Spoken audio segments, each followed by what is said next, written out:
அதிகாரம் 16. ரெமலியாவின் குமாரனாகிய பெக்காவின் 17ஆம் வருஷத்தில் யூதாவின் ராஜாவாகிய யோதாமின் குமாரன் ஆகாஸ் ராஜாவானான். ஆகாஸ் ராஜாவாகிறபோது 20 வயதாயிருந்து எருசலேமிலே 16 வருஷம் அரசாண்டான்.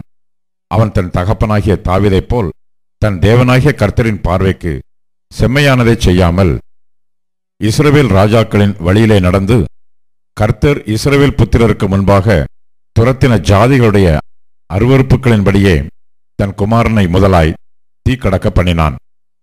மேடைகளிலும் மலைகளின் மேலும் பச்சையான சகல மரத்தின் கீழும் பலியிட்டு தூபங்காட்டி வந்தான்.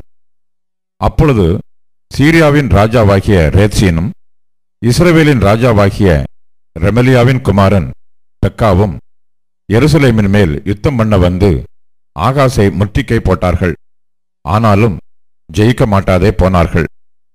அக்காலத்திலே சீரியாவின் ராஜாவாகிய ரேத்சீன் ஏலாத்தை திரும்ப சீரியாவோட சேர்த்து கொண்டு யூதரை ஏலாத்திலிருந்து துரத்தினான். சீரியர் ஏலாத்திற்கு வந்து இந்நாள் வரைக்கும் அவ்விடத்திலே குடியிருக்கிறார்கள். ஆகாஸ் அசீரியாவின் ராஜாவாகிய திகிலாத் பிலேசரிடத்திற்கு ஸ்தானாபதிகளை அனுப்பி, நான் உம்முடைய அடியானும் உம்முடைய குமாரனுமாய் இருக்கிறேன். நீர் வந்து எனக்கு விரோதமாய் எழும்பின சீரியா ராஜாவின் கைக்கும் இஸ்ரவேல் ராஜாவின் கைக்கும் என்னை நீங்களாக்கிவிடும் என்று சொல்லச் சொல்லி கர்த்தருடைய ஆலயத்திலும் ராஜாவின் அரமனை பொக்கிஷங்களிலும் அகப்பட்ட வெள்ளியையும் பொன்னையும் எடுத்து அசீரியாவின் ராஜாவுக்கு காணிக்கையாக அனுப்பினான். அசீரியா ராஜா அவனுக்கு செவி கொடுத்து தமஸ்குவுக்கு போய் அதை பிடித்து அதன் குடிகளை கீர்பட்டணத்திற்கு சிறைப்பிடித்து கொண்டு போய் ரேத்சீனை கொன்று போட்டான். அப்பொழுது ராஜாவாகிய ஆகாஸ் தமஸ்குவில் உள்ள அசீரியாவின் ராஜாவாகிய திகிலாத் பிலேசருக்கு எதிர்கொண்டு போய் தமஸ்குவில் உள்ள பலிபீடத்தை கண்டான்.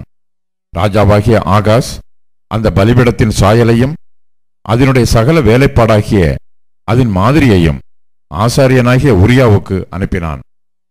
ராஜாவாகிய ஆகாஸ் தமஸ்குவிலிருந்து வருகிறதற்குள் ஆசாரியனாகிய உரியா அப்படி கொத்த பலிபீடத்தை கட்டி ராஜாவாகிய ஆகாஸ் தமஸ்குவிலிருந்து அனுப்பின கட்டளையின்படியெல்லாம் செய்தான். ராஜா தமஸ்குவிலிருந்து வந்தபோது அவன் அந்த பலிபீடத்தை பார்த்து அந்த பலிபீடத் தண்டையில் சேர்ந்து அதன் மேல் பலியிட்டு தன் சர்வாங்க தகன பலியையும் தன் போஜன பலியையும் தகனித்து தன் பான பலியை வார்த்து தன் சமாதான பலிகளின் இரத்தத்தை அந்த பலிபீடத்தின் மேல் தெளித்தான். கர்த்தரின் சந்நிதியில் இருந்த வெண்கல பலிபீடத்தை அவன் தன் பலிபீடத்திற்கும் கர்த்தரின் ஆலயத்திற்கும் நடுவே ஆலயத்தின் முகப்பிலிருந்து எடுத்து அதை தன் பலிபீடத்திற்கு வடபுறமாய் வைத்தான்.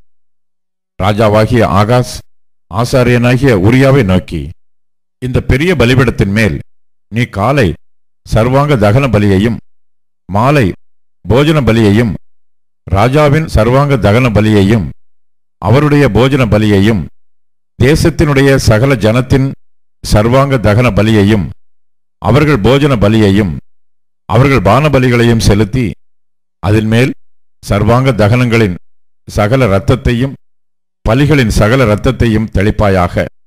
அந்த வெண்கல பலிபீடமோ நான் சன்னதம் கேட்கிறதற்கு உதவும் என்றான். ராஜாவாகிய ஆகாஸ் கட்டளையிட்டபடியெல்லாம் ஆசாரியனாகிய உரியா செய்தான். பின்னும் ராஜாவாகிய ஆகாஸ் ஆதாரங்களின் சவுக்கைகளை அறுத்துவிட்டு அவைகளின் மேல் இருந்த கொப்பரைகளை எடுத்து கடல் தொட்டியை கீழே நிற்கிற வெண்கல ரிஷபங்களின் மேலிருந்து இறக்கி அதை கற்களின் தளவரிசையிலே வைத்து ஆலயத்தின் அருகே கட்டியிருந்த ஓய்வு நாளின் மண்டபத்தையும் ராஜா பிரவேசிக்கும் மண்டபத்தையும் அசீரியருடைய ராஜாவின் நிமித்தம் கர்த்தருடைய ஆலயத்திலிருந்து அப்புறப்படுத்தினான். ஆகாஸ் செய்த மற்ற வர்த்தமானங்கள் யூதாவுடைய ராஜாக்களின் நாளாகம புஸ்தகத்தில் அல்லவோ எழுதியிருக்கிறது. ஆகாஸ் தன் பிதாக்களுடைய நித்திரை அடைந்த பின் அவன் தாவீதின் நகரத்தில் தன் பிதாக்கள் இடையிலே அடக்கம் பண்ணப்பட்டான். அவன் குமாரனாகிய எசேக்கியா அவன் ஸ்தானத்தில் ராஜாவானான்.